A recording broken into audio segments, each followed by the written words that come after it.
I want a divorce. I found someone who actually makes me happy. My name is Nathan Bell.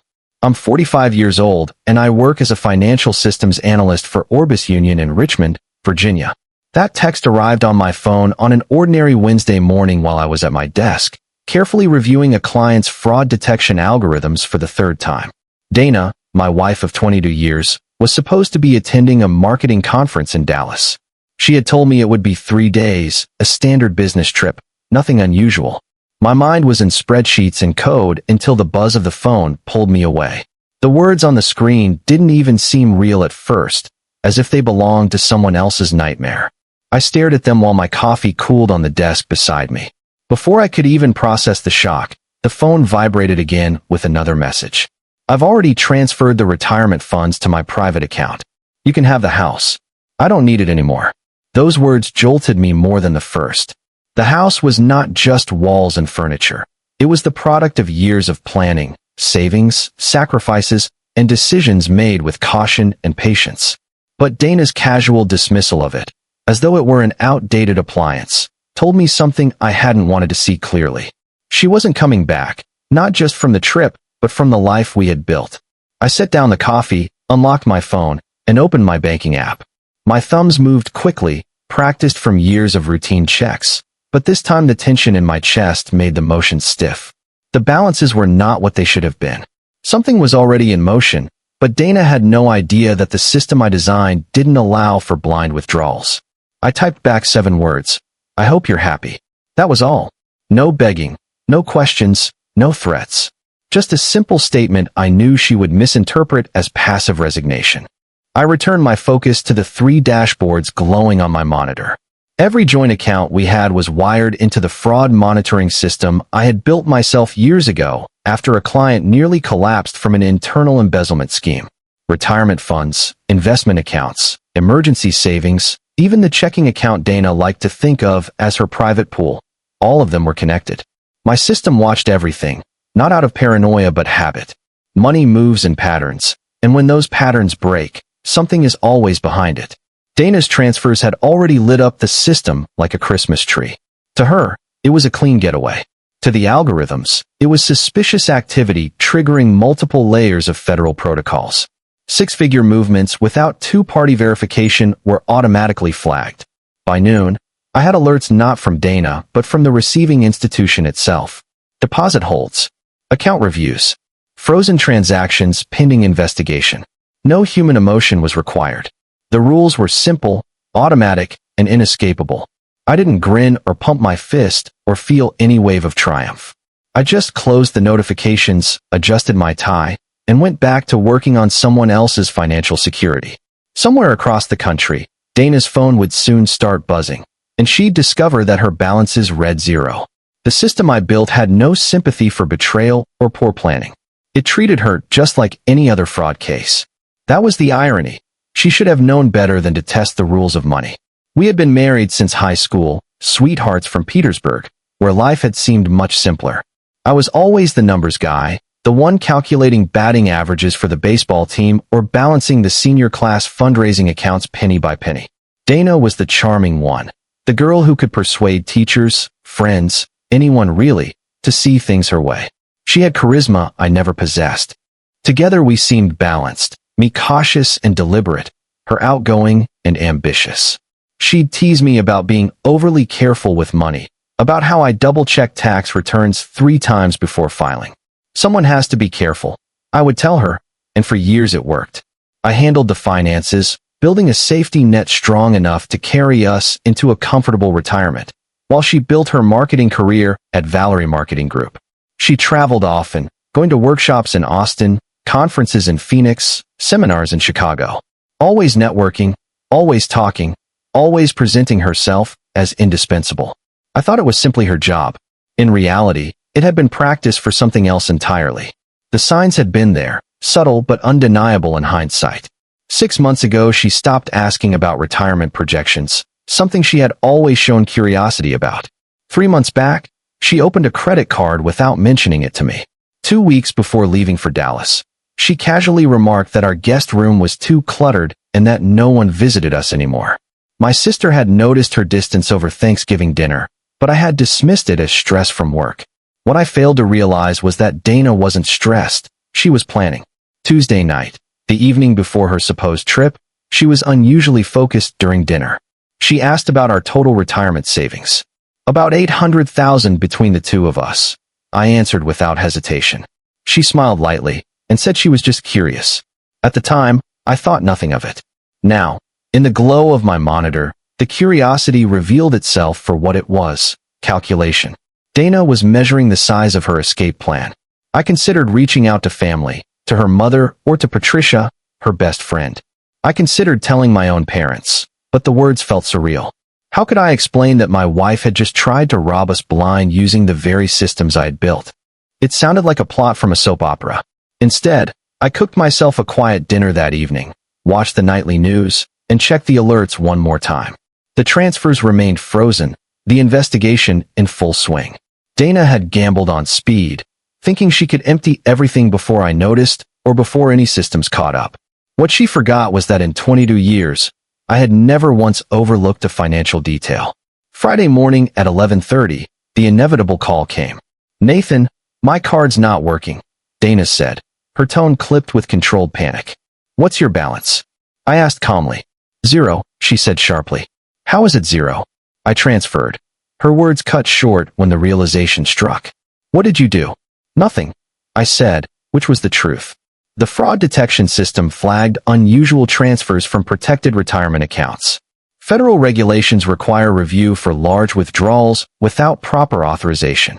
There was silence, followed by a heavy breath. "How long?" 5 to 7 business days. Maybe longer, depending on what they find.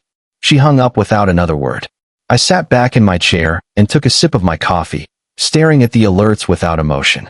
Something had shifted inside me, not rage or heartbreak, but clarity. For 2 decades I had protected our future, saved carefully, invested wisely, and built systems to catch the problems before they could happen.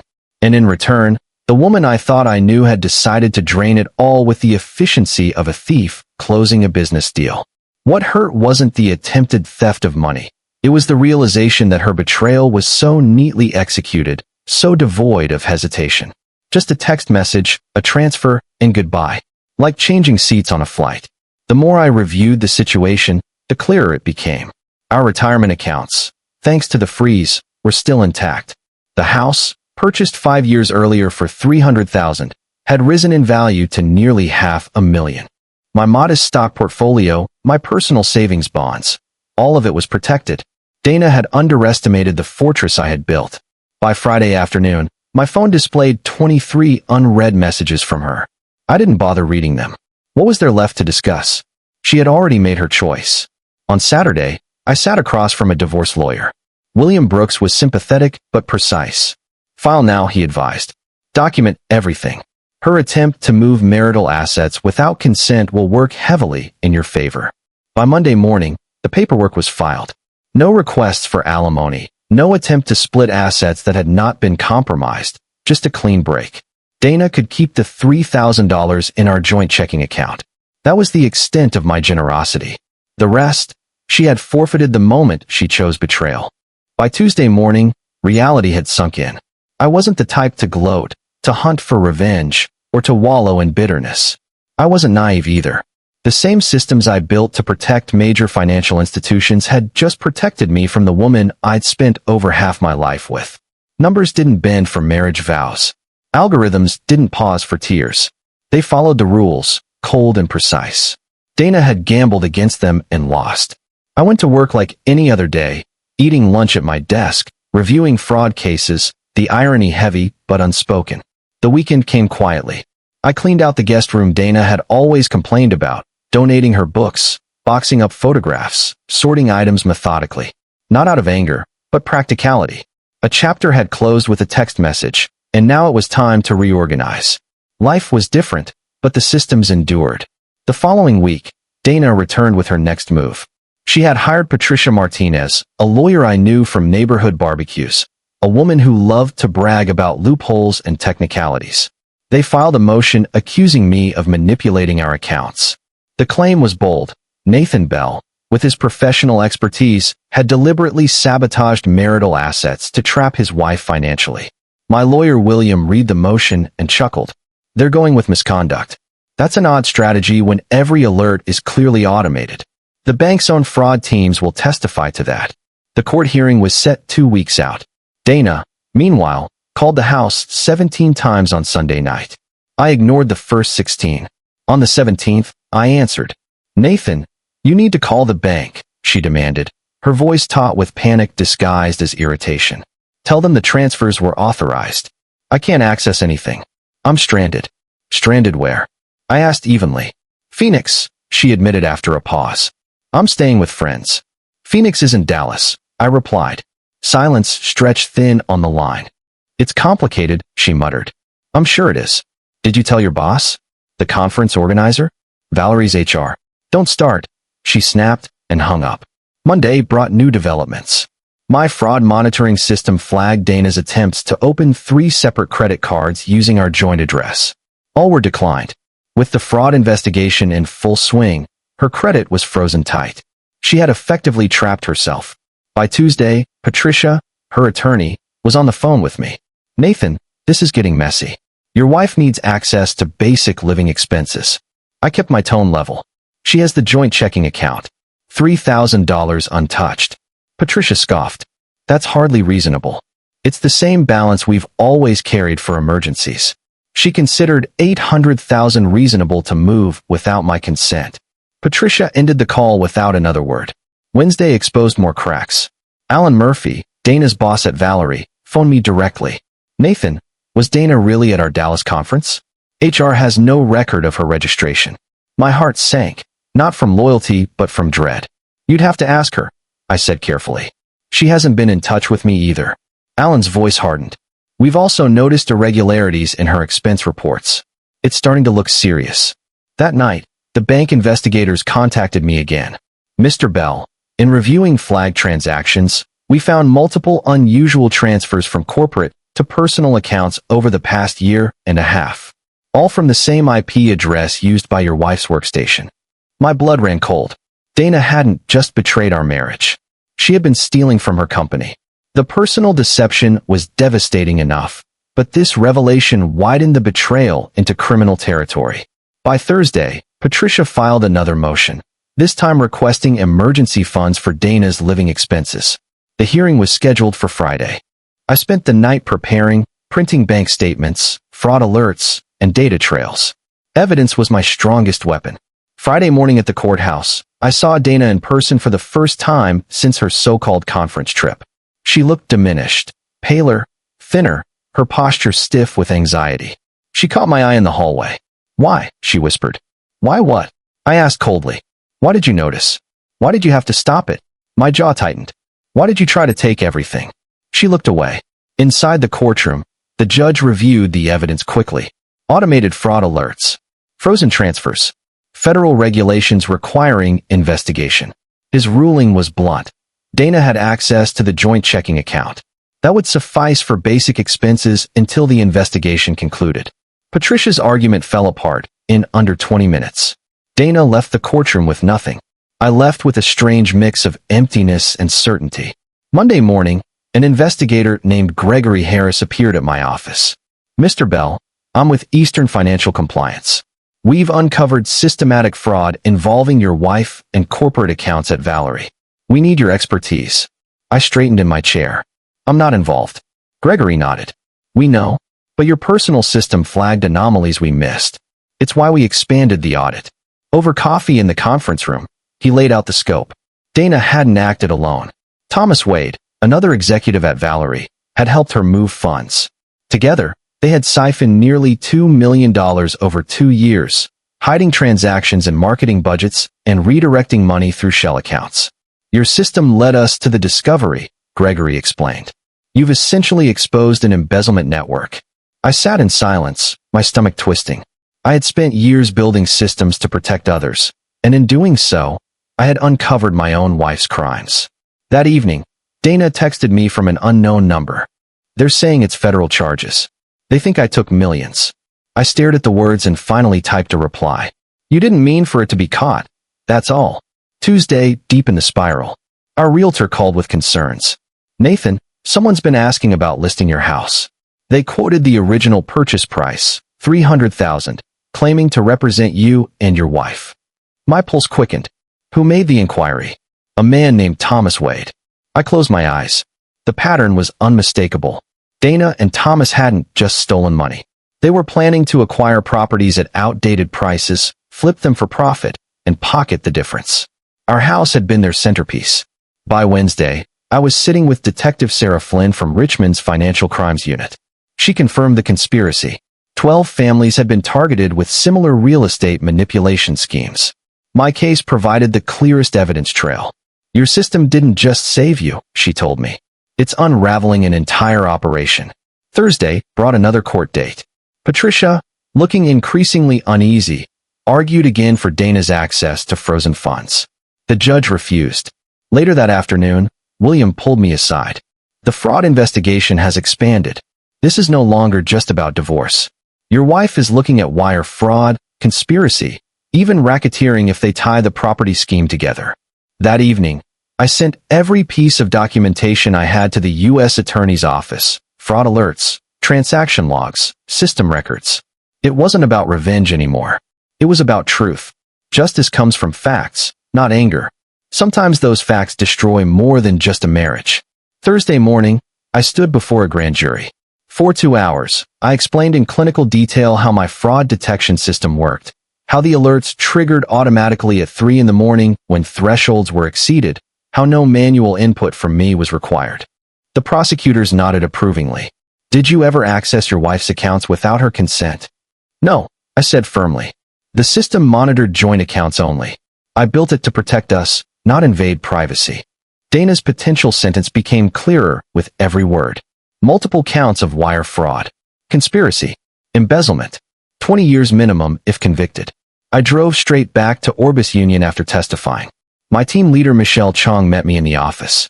Nathan, the feds want a full audit of everything Dana had access to. They think the embezzlement goes deeper.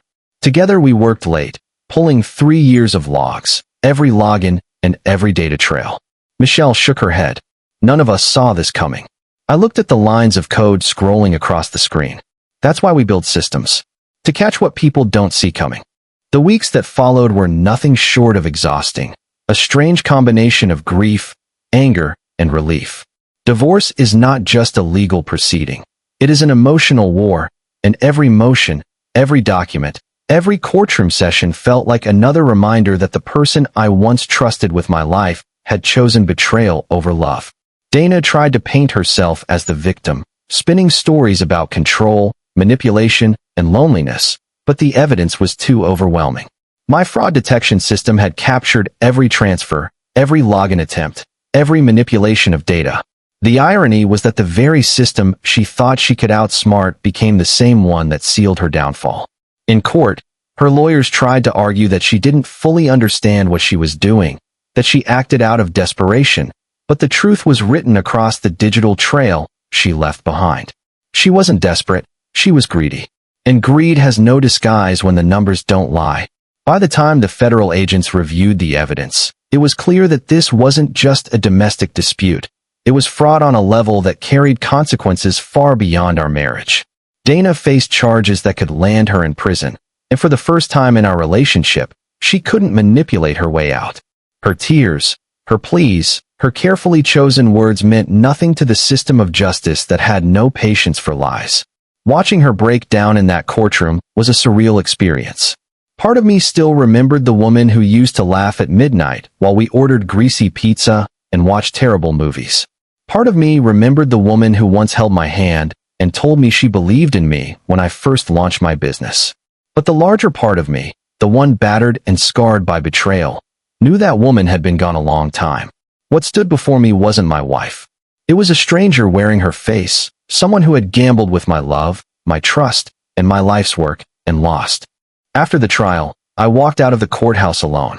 The sky was overcast, gray clouds heavy with rain, and for a moment I thought about how fitting it was. Storms come, storms destroy, but eventually, the air clears. I wasn't broken anymore. I was simply stripped of what no longer belonged in my life. The divorce was finalized, the accounts secured, and Dana's access to everything I built was permanently revoked. For the first time in years, I could breathe without second-guessing, without wondering when the next knife would strike my back. But let me tell you something. Healing doesn't come instantly. Trust doesn't return just because the person who broke it is gone. Nights were long, filled with restless thoughts and unanswered questions. Was there something I missed? A warning sign I ignored? Did my love blind me so much that I failed to see who she really was? These questions haunted me, but with time, I realized they didn't matter anymore. The fault wasn't mine. The betrayal wasn't mine to carry.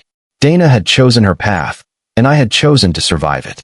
And in surviving, I found a version of myself I never knew existed. Stronger, sharper, unapologetically aware of my worth. My company thrived in the months that followed. Word spread about the fraud detection system not just because of its capabilities, but because of the story attached to it. Clients respected the fact that I had lived through the very kind of betrayal my system was designed to prevent. It wasn't just software, it was lived experience encoded into an algorithm. Ironically, Dana's betrayal became the very reason my work was elevated to a new level of credibility. I became the face of resilience in my field, the man who turned personal devastation into professional innovation. Yet even with success knocking on every door, I stayed grounded. Money, after all, was never the problem. Betrayal was. And the lesson betrayal leaves behind is priceless. Never hand over the keys to your kingdom without making sure the walls can stand on their own. Looking back now, I don't regret the years I spent with Dana. Painful as they were, they taught me more about love, loyalty, and human nature than any book or mentor ever could. They taught me that some people love you only for the doors you can open, not for the person you are. They taught me that trust is a currency far more valuable than dollars, and once spent recklessly, it cannot be replenished. Most importantly, they taught me that resilience is not about avoiding storms. It's about learning to stand unshaken when the storm passes. Today, when I speak to young entrepreneurs, or even friends navigating relationships, I tell them one thing: guard your peace the way you guard your wealth. Systems can protect your money, but only boundaries can protect your heart. I wish someone had told me that earlier, but perhaps I wouldn't have understood until life forced me to learn. As for Dana, her story took a darker turn. Prison time changes people, and though I don't know if she has found remorse or clarity in those walls, I no longer care. My chapter with her has closed, written in ink I can never erase, but bound in a book I never have to open again. My story now is about rebuilding, about embracing the life that betrayal tried to steal but couldn't. And if you're listening to this, if you've ever been betrayed, broken, or blindsided by someone you trusted, hear me clearly. You are not destroyed. You are being rebuilt. Your scars are not signs of weakness. They are the blueprints of your strength. One day, you will stand taller because of them. One day, you will look back and thank the storm for teaching you how to survive without shelter. The system I built protected my money, but the storm I survived, that protected my soul. And now, I live with both, the wealth of security and the wealth of knowing I am unshakable.